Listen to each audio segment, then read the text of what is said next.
Good morning बच्चों। Last time पर हमने 7.2 के क्वेश्चन फर्स्ट और सेकंड को सॉल्व किया था। आज हम क्वेश्चन नंबर 3 को देखते हैं। थर्ड क्वेश्चन में लिखा है to conduct sports activity in your rectangular shaped school ground ABCD। मतलब कि स्पोर्ट्स एक्टिविटी आप जानते हो, रेक्टेंगुलर ग्राउंड जो है आपके स्कूल में वो उसमें हो रही है और उसको जो नाम दिया गया है वो है ABC। जैसे कि डायग्राम में स्कूल ग्राउंड बताया गया है जिसका नाम है ABCD। ठीक है, आगे का है lines have been drawn with the chalk powder at the distance of 1 metre each. मतलब कि यहाँ पे जो लाइन बनाई गई है वो चॉक पाउडर से बनाई गई है, जो आप जानते हो उससे बनाते हैं चॉक पाउडर से। और ये यहाँ पे 1 मीटर ईच पर भी लाइन बनाई गई है AD में, और हर लाइन पर क्या बनाया गया है, एक फ्लावर रखा गया है। तो 100 flower pot has been placed at distance of 1 metre from each other along AD। तो AD की जो लाइन है उस पर 100 चॉक पाउडर से लाइन बनाई गई है और हर लाइन की डिस्टेंस कितनी है, 1 मीटर। मतलब first flower pot first line पर रखा है, सेकंड लाइन पर सेकंड फ्लावर पॉट है, तो उस पर दोनों के बीच की डिस्टेंस कितनी है, 1 मीटर। ठीक है, तो हर फ्लावर पॉट पर 1 मीटर की डिस्टेंस है। तो 100 फ्लावर पॉट है AD के अकॉर्डिंग, मतलब 100 मीटर तक हर 100 फ्लावर रखे हुए हैं, मतलब हर फ्लावर के बीच की गैपिंग कितनी है, 1 मीटर, है ना। इसके बाद लिखा है Niharika runs 1/4 the distance AD on second line. Niharika क्या है, सेकंड लाइन पर रन कर रही है और वो पूरी जो 100 ये जो AD की डिस्टेंस है 100 मीटर, इसका 1/4 वो जाती है। ठीक है, और and post A green flag, और उसका ग्रीन फ्लैग, उसके पास ग्रीन फ्लैग है। उसके बाद Preet run 1/5 the distance AD on the 8th line the post a red flag. और प्रीत जो है वो 8th लाइन पर रन कर रहा है और उसकी जो पोस्ट है उस पर वहाँ पर वो कितना रन कर चुका है, 1/5 ऑफ AD का। और वहाँ पे कौन सा फ्लैग है उसका, वहाँ पे उसका रेड फ्लैग है। इसके बाद what is the distance between the both the flag. हमें दोनों के बीच की डिस्टेंस निकालनी है। ठीक है, कि ग्रीन फ्लैग और रेड फ्लैग के बीच में कितनी गैपिंग है, कितनी डिस्टेंस है। एक तो ये हमारा क्वेश्चन है। फिर Rashmi has to post a blue flag externally halfway between the line segment join the two flag where should she post her flag. तो रश्मि इन दोनों फ्लैग के बिल्कुल एक्सटर्नली मिड में चल रही है, मतलब रश्मि का जो फ्लैग है वो इन दोनों फ्लैग के बीच की जो गैपिंग है उसका बिल्कुल मिड पॉइंट है। तो वो फ्लैग किस पोस्ट पर है, किस प्लेस पर है, वो हमें बताना है। तो कुल मिला के इस क्वेश्चन में ये बताया है कि निहारिका का फ्लैग और जो प्रीत है उसका फ्लैग की बीच की डिस्टेंस कितनी है, तो ये क्वेश्चन है हमारा। और जो रश्मि है उसकी जो प्लेस है वो मिड पॉइंट है, तो वो किस पोस्ट पे आता है, किस प्लेस पर है ग्राउंड में। तो हम सॉल्व करते हैं इस क्वेश्चन को। क्वेश्चन में in figure take A as origin 0 0। A को हमने ओरिजिन माना है जहाँ पे दोनों एक एक्सिस और वाई एक्सिस इंटरसेक्ट करती है। तो एक एक्सिस अलोंग AB को हम क्या मान रहे हैं, एक एक्सिस, और वाई एक्सिस अलोंग AD को हमने क्या माना है, वाई एक्सिस। ठीक है, तो इस डायग्राम में जो हमारे पास है इसमें ये तो ओरिजिन हो गया, ये AB की लाइन नीचे वाली जो है वो एक एक्सिस है और ये AD की लाइन जो है वो वाई एक्सिस है। तो इस निहारिका का जो पॉइंट है वो कौन सा हुआ, निहारिका के पास जो ग्रीन फ्लैग उसके कोऑर्डिनेट क्या है, तो the coordinate of green flag R क्या है, वो सेकंड लाइन में जा रही है, तो सेकंड लाइन हमारी एक एक्सिस को बताएगी। और 1/4 ऑफ AD मतलब 100। ठीक है, वहाँ पे अगर आप पढ़ोगे तो 1/4 ऑफ AD लिखा है, तो AD कितना है, 100, तो 1/4 ऑफ 100, तो 2 1/4 ऑफ का मतलब मल्टीप्लाई 100, तो 4 से 125 टाइम। तो ग्रीन फ्लैग के कोऑर्डिनेट क्या हुए, 225। इसी तरीके से the coordinate of the red flag किसके पास है, प्रीत के पास है, तो उसके कोऑर्डिनेट क्या है, तो 8 लाइन पर है, तो 8 क्या आएगा, एक एक्सिस मतलब 8x की वैल्यू होगी। और 1/5 ऑफ AD तो AD क्या है, y एक्सिस, तो 1/5 ऑफ 100, AD मतलब 100, तो 1/5 और मल्टीप्लाई 100, तो 5 से 120 टाइम, तो रेड फ्लैग के कोऑर्डिनेट क्या हुआ, 820। अब हमें डिस्टेंस फार्मूला लगाना है, तो distance between the G and R, तो डिस्टेंस फार्मूला हम जानते हैं कि square root x2 - x1 whole square plus y2 - y1 whole square. आप x1 - x2 भी कर सकते हैं, क्योंकि होल स्क्वायर में कोई प्रॉब्लम नहीं आती है ना, कोई भी आगे पीछे, क्योंकि माइनस का स्क्वायर प्लस आता है। तो यहाँ पे हमने x2 - x1 लिखा है, तो r का जो x वाला है वो x2 है, तो 8 - 2, तो 8 - 2 होल स्क्वायर प्लस y2 क्या है 20 - 25 होल स्क्वायर, तो 8 में से 2 गए तो 6 का होल स्क्वायर, और 25 में से 20 गया तो -5, क्योंकि ग्रेटर नंबर माइनस का है तो -5 का होल स्क्वायर, तो 6 का होल स्क्वायर 36, और माइनस का भी आंसर प्लस में ही आएगा, है ना। तो 25 प्लस का दोनों प्लस हो गए, तो स्क्वायर रूट ऑफ 61, ये इसकी डिस्टेंस है। तो पहला आंसर हमारा कंप्लीट हो गया, स्क्वायर रूट 61। उसके बाद नेक्स्ट हमें ब्लू फ्लैग जो कि रश्मि के पास है उसके प्लेस बतानी है, वो ग्राउंड में किस जगह। तो the blue flag is the mid point of GR मतलब ग्रीन फ्लैग और रेड फ्लैग का मिड पॉइंट है, ये हमें बताया था। तो कोऑर्डिनेट ऑफ ब्लू फ्लैग, तो ब्लू फ्लैग के कोऑर्डिनेट कैसे आएंगे, तो मिड पॉइंट का फार्मूला लगाएंगे x1 + x2/2, y1 + y2/2।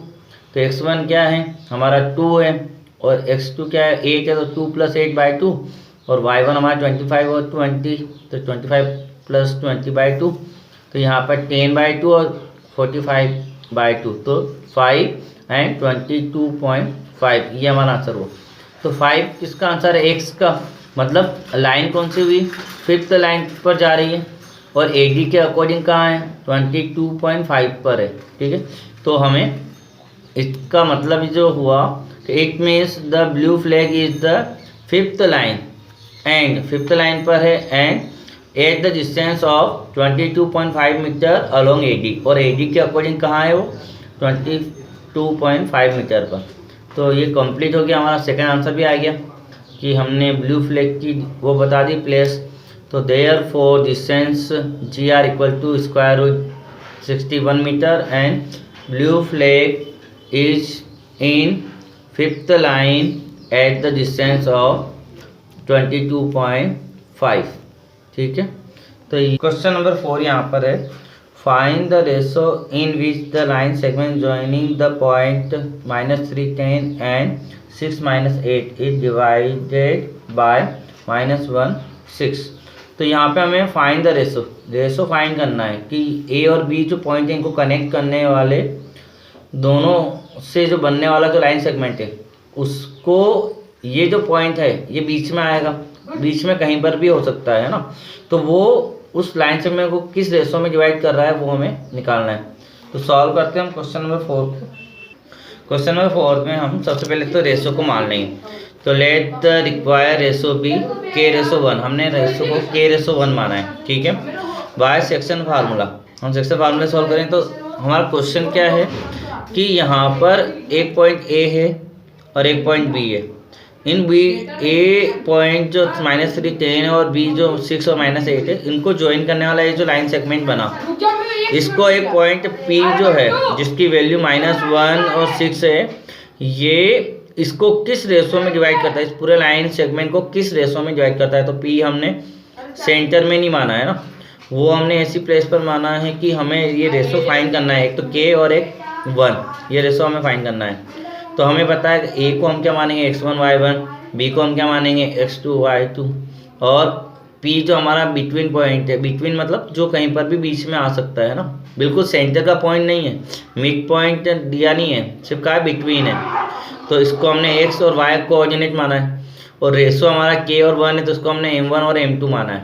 अब हम जानते हैं जो सेंटर में मतलब बीच का जो पॉइंट आता है बिटवीन पॉइंट, उसके कोऑर्डिनेट कैसे निकालते हैं, तो बाय सेक्शन फार्मूले से फार्मूला है m1 x2 + m2 x1 upon m1 + m2, और y = m1 y2 + m2 y1 upon m1 + m2। तो यहाँ पर सारे हमने जो माने वो, तो m1 क्या है K है, इंटू m2 क्या है 6, K × 6 प्लस m2 क्या है 1 है, इंटू x1 क्या है -3 अपॉन m1 प्लस m2 मतलब k+1। इसी तरह से y की वैल्यू क्या है हमारे पास 6, क्योंकि सेंटर में जो बिटवीन पॉइंट है उसकी y की वैल्यू 6 है ना। और k m1 क्या है k इंटू y2 क्या है -8 प्लस 1 इंटू y1 क्या है 10 अपॉन k+1। अब ये जो हमें 2 पॉइंट गिवन है, इनमें से हम किसी भी एक को लेकर m1 मतलब k की वैल्यू निकाल सकते हैं, ठीक है, रेशो निकाल सकते हैं। तो हमने y वाले को लिया, आप चाहो तो x वाले को भी ले सकते हो, क्योंकि आंसर सेम ही आना है। तो हम y वाले को ले रहे हैं, ठीक है, क्योंकि यहाँ पर -1 है, यहाँ पर 6 है, तो हमने 6 प्लस वाले को लिया। तो हम y वाले से सॉल्व कर रहे हैं, तो वी यूज़ 6 इक्वल टू 6 वाला यूज़ कर रहे हैं, तो 6 और -8 का k में हुआ तो -8k प्लस 1 का 10 में हुआ तो 10 अपॉन में k+1 है। अब k+1 का है ना ये अपॉन में है, तो ये साइज जब चेंज करेगा तो इसका मल्टीप्लाई किस में होगा 6 में, क्योंकि ये अपॉन में है। तो डिवाइड वाला अदर साइड पे जाएगा तो मल्टीप्लाई, तो 6 का मल्टीप्लाई किस में होगा k+1 में, तो k+1 में हमारा मल्टीप्लाई हो गया इक्वल टू -8k प्लस 10 बचा। और 6 का k में हुआ तो 6k प्लस 6 का 1 में हुआ तो 6 इक्वल टू -8k प्लस 10।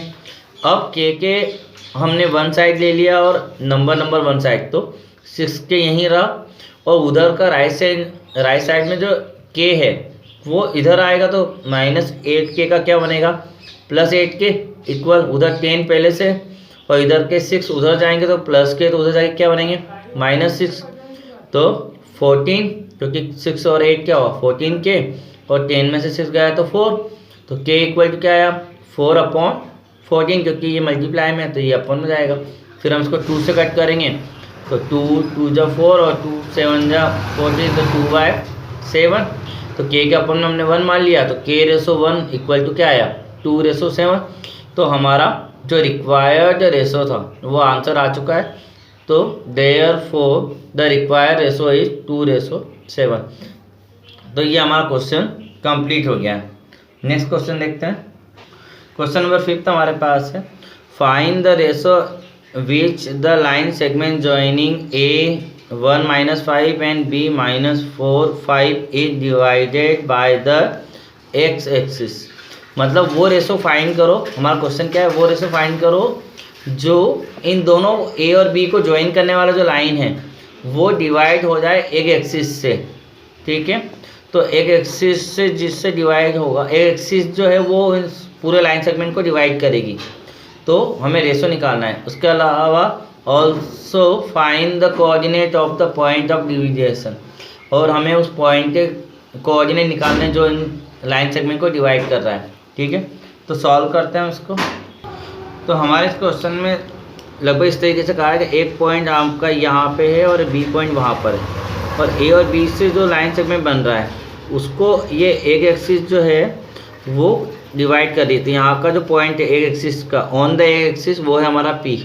तो ये जो पी पॉइंट यहाँ पे आया, इसने इस पूरी लाइन को किस रेशो में डिवाइड किया, तो हमने इसको क्या माना है k/1, ठीक है। और एक और बात, ये p जो है कौन सी एक्सिस पर है, x एक्सिस पर, तो p के कोऑर्डिनेट क्या होगा, x की तो वैल्यू आएगी लेकिन y की वैल्यू नहीं आएगी, क्योंकि जो पॉइंट x पर होता है उसमें y की वैल्यू क्या होती है 0। तो ये तो हमने ऐसे नॉर्मली आपको ग्राफ से समझाया, लेकिन ऐसा समझाना जरूरी नहीं है, आपको बस क्वेश्चन समझ में आना चाहिए कि कहना क्या चाह रहा है। तो हमें कुल मिला के जो p पॉइंट है जो एक एक्सिस पर है उसके कोऑर्डिनेट हम क्या मानेंगे, x और 0 के माना ये आपको बता दिया कि एक एक्सिस पर होगा तो y कोऑर्डिनेट 0 होगा। और हमें रेशो भी फाइंड करना है, तो रेशो को हमने क्या माना k/1। तो हमारा क्वेश्चन है कि एक लाइन सेगमेंट a और b से बना हुआ है, उसको एक p पॉइंट डिवाइड करता है, और किस रेशो में डिवाइड करता है, तो k/1 आपको रेशो फाइंड करना है, और p के कोऑर्डिनेट आपको निकालने हैं। ये हमारा क्वेश्चन है, और p कहाँ है, तो एक एक्सिस पर है। तो हम सॉल्व करते हैं। सबसे पहले लेट द रिक्वायर रेशो भी k/1 मान लिया, एंड पॉइंट हमने माना p x0 क्यों माना, क्योंकि 0 क्या होगा, क्योंकि y कोऑर्डिनेट और एक एक्सिस पर है, इसलिए point p x0 lies on a axis पर, इसलिए वाई 0 हो गया, सिर्फ एक्स की वैल्यू रहेगी। तो ये क्वेश्चन इसीलिए इम्पोर्टेंट है कि यहाँ पे आपको एक कोऑर्डिनेट पता चल जाता है कि वाई 0 रहेगा या एक्स। तो इसी तरह का एग्जाम्पल नंबर आपको 9 भी सॉल्व करना है बच्चों, वो भी सिमिलर है ना, बस वहाँ पे वाई एक्सिस के लिए क्वेश्चन है, वहाँ पे एक्स की वैल्यू 0 रहेगी और वाई यहाँ पे रहेगा, तो वो आप देख लीजिएगा एग्जाम्पल नंबर 9। इसके बाद bye section formula, section formula हम जानते हैं एक्स की जो वैल्यू रहती है, जो बिटवीन जो पॉइंट आता है उसकी वैल्यू निकालने के लिए m1 x2 plus m2 x1 upon m1 plus m2, ये सेक्शन फार्मूला है। y की वैल्यू निकालने के लिए m1 y2 plus m2 y1 upon m1 plus m2। अब हमें यहाँ पे पता है कि y की वैल्यू 0 है, मतलब y वाले से हम रेशो निकाल सकते हैं। तो हमने y कोऑर्डिनेट को लिया, y की वैल्यू 0 रखी, हम इसका यूज़ कर रहे हैं y वाले का, है ना, तो y की वैल्यू 0 रखी।